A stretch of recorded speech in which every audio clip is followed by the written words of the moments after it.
आपका science class 8 का एक चैप्टर है पर्टिकुलेट नेचर ऑफ मैटर। इसमें आपको नोट्स भी मिल जाएंगे और वन शॉट में एक वेरी शॉर्ट वीडियो मैं आपके लिए लेके आया हूँ। इंट्रोडक्शन है, मेनली सिंपल सी बात से कहने में। मैटर एग्जिस्ट, आप सब जानते हैं कि मैटर कितने फॉर्म में होता है, सॉलिड, लिक्विड और गैस फॉर्म में होता है। 3 फॉर्म में आपका मैटर मेनली होता है, ठीक है। तो ये तो सबको पता ही है। और फिर बात करते हैं कंपोजिशन की। मैटर के कुछ कंपोजिशन होते हैं, जैसे देखिए कॉन्स्टिट्यूएंट पार्टिकल। एक भी जो भी आपका मैटर होता है वो बनेगा आपका कॉन्स्टिट्यूएंट पार्टिकल की हेल्प से। इसकी बेसिक यूनिट ही यही, उसे हम बेसिक यूनिट बोलते हैं। इसकी कई सारी बड़ी बड़ी चीजें बनती हैं, जैसे चौक का एक्सपेरिमेंट इधर बगल में कर रखा है साइडवेज में ये, ठीक। Space between two particle of any substance is called inter particle space. किसी दो पार्टिकल बीच में जो स्पेस होती है इंटर पार्टिकल स्पेस बोलते हैं। बात करते हैं इंटर पार्टिकल अट्रैक्शन की। इंटर पार्टिकल अट्रैक्शन क्या होता है? जो पार्टिकल होते हैं वो इंटर पार्टिकल अट्रैक्शन के थ्रू आपस में हेल्ड हो जाते हैं। फोर्स ऑफ अट्रैक्शन होता है ये पार्टिकल्स के बीच का, ठीक। यही मोस्टली जो मैटर का स्टेट है उसको यही डिसाइड करता है। जितनी ज्यादा अट्रैक्शन होगी उतना ज्यादा डेंसिटी ज्यादा होगी, और अगर जितनी ज्यादा अट्रैक्शन वो सॉलिड होगा, अट्रैक्शन और कम करोगे लिक्विड होगा, इतना कम अट्रैक्शन गैस में होती है, ठीक।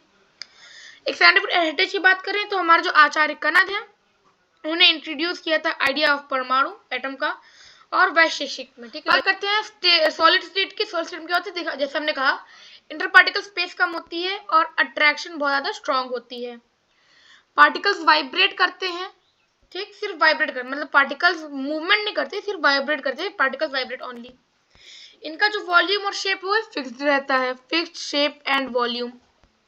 हीटिंग पे क्या होता है, वाइब्रेशन इंक्रीज करती है और मेल्टिंग पॉइंट पे कोई भी सॉलिड लिक्विड बन जाता है। अच्छा, मेल्टिंग पॉइंट क्या है? मेल्टिंग पॉइंट वो मिनिमम टेम्परेचर है जो किसी भी सॉलिड को एटमॉस्फेरिक प्रेशर पे, मतलब कि प्रेशर चेंज करने से भी चीजें बदलती हैं। इस बारे में हम अगले चैप्टर में और डिटेल में पढ़ेंगे, ठीक। तो वही मिनिमम टेम्परेचर, एक मिनट जिस पे एटमॉस्फेरिक प्रेशर जिस पे कोई सॉलिड मेल्ट हो जाता है उसे हम बोलते हैं मेल्टिंग पॉइंट। एग्जाम्पल है आइस का 0 डिग्री होता है, यूरिया का 180 डिग्री होता है और आयरन का होता है 1538 डिग्री सेल्सियस। और आपको चीज और ध्यान देनी है कि सॉलिड का अगर आपको कहीं डायग्राम बनाने को बोलते हैं तो कुछ ऐसा डायग्राम आप बनाएंगे, सॉलिड स्टेट का डायग्राम, ठीक है। Liquid state. लिक्विड स्टेट में क्या होता है, इंटर पार्टिकल स्पेस जो ज्यादा है, अट्रैक्शन सॉलिड से कम है। मतलब स्पेस तो ज्यादा होगी सॉलिड से और जो अट्रैक्शन है वो सॉलिड से कम, मतलब जो स्पेस सॉलिड से ज्यादा, अट्रैक्शन सॉलिड से कम।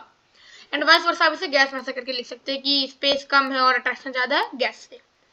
इनका कोई फिक्स शेप नहीं होता, जिसमें कंटेनर डालो वही शेप, लेकिन इनका वॉल्यूम फिक्स होता है। मतलब लिक्विड्स का शेप फिक्स नहीं लेकिन वॉल्यूम फिक्स्ड है। लिक्विड्स बॉईल करते हैं बॉइलिंग पॉइंट पे और गैस बन जाते हैं। एक छोटी सी चीज मैं आपको बताता हूँ, इवेपोरेशन और बॉइलिंग ये दो सेम चीजें नहीं।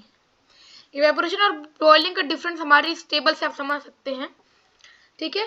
और साथ ही में लिक्विड का अगर आपको कहीं डायग्राम बनाना होगा तो आप कुछ ऐसा डायग्राम बनाएंगे। हाँ, समझ लेते हैं इवेपोरेशन और बॉइलिंग के बीच के डिफरेंस को।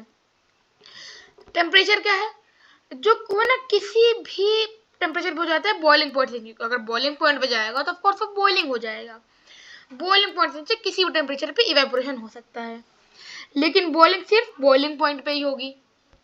लोकेशन क्या है, ये सिर्फ सरफेस है। जैसे कि अगर ये वाटर है हमारा, 3 सरफेस ऐसे मान लीजिए तो ये सिर्फ इस सरफेस को इवेपोरेट करेगा, देन नेक्स्ट सरफेस को करेगा। लेकिन वॉल्यूम क्या है, ये ऐसे सर्कुलेट करता रहता है। वाटर आपने पढ़ा होगा, वाटर सर्कुलेट करता रहता है, तो इसलिए पूरे में वो इवेपोरेशन, वो बॉइलिंग का प्रोसेस होता है थ्रू आउट द लिक्विड मास, ठीक। स्पीड क्या है, स्लो है, ग्रेजुअल है, फास्ट है, विगरस है। बबल इसमें फॉर्म नहीं होते, इसमें फॉर्म होते हैं। और ये सराउंडिंग स्टेट लेते हैं, उसे कॉन्टिन्यूअस हीटिंग चाहिए होती है, ठीक है। गैस स्टेट की बात करते हैं तो देखिए अगर गैस स्टेट का आपको डायग्राम बनाना होगा तो आप ऐसा ही बनाएंगे, ठीक। बात करते हैं इनकी इंटर पार्टिकल सबसे ज्यादा होती है और अट्रैक्शन सबसे कम होती है। कोई फिक्स्ड शेप नहीं होता, कोई फिक्स्ड वॉल्यूम नहीं होता है इन गैसेस से, क्योंकि आपको वॉल्यूम नापने के लिए कुछ चीजें इसमें आप वॉल्यूम मेजर हम नहीं कर सकते, ठीक है। पार्टिकल्स हर डायरेक्शन में फ्रीली मूव करते हैं। और हाँ, अगर आप लिक्विड्स को और गैसेस को प्लस जोड़ देते हैं तो बनता है एक फ्लूइड, जो हमारे टाइप ब्लड भी यही होता है। ब्लड भी एक टाइप ऑफ फ्लूइड ही है, ठीक। तो ये फ्लो कर सकते हैं, ठीक। फ्लूइड्स अलग चीज हो गई आपके चैप्टर में, तो मैंने थोड़ा अलग से बता दिया आपको। बात करते हैं हीट एनर्जी और चेंज ऑफ स्टेट की। देखिए जितनी ज्यादा हीट एनर्जी उतना ज्यादा आपका स्टेट, जैसे हमने पढ़ा अभी कि हीट करने पे सॉलिड लिक्विड बन जाता है। और जैसे जैसे आप पार्टिकल्स को हीट देते हैं तो उनके बीच में जो डिफरेंस है वो बढ़ता जाता है।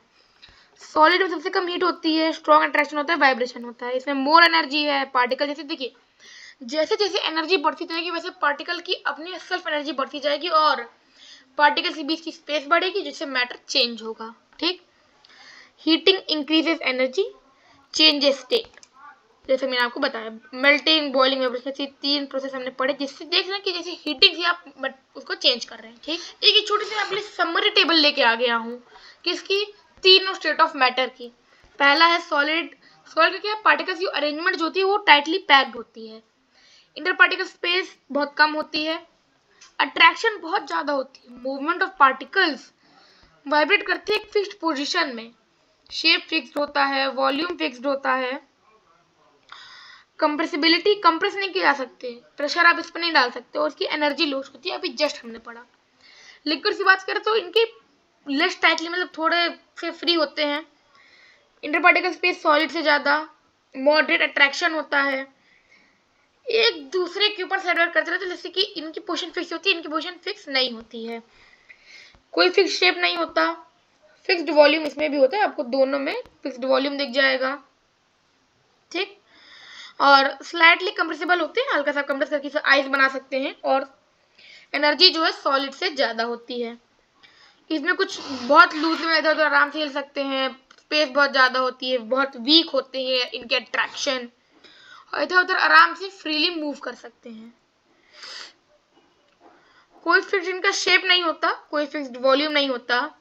आप इसे हाईली कंप्रेस करके ड्राई आइस जैसी चीजें बना सकते हैं, CO2 को हाईली कंप्रेस करके। ठीक है, और इनकी जो एनर्जी सबसे ज्यादा होती है, तभी इतना फ्रीली मूव कर पाते हैं।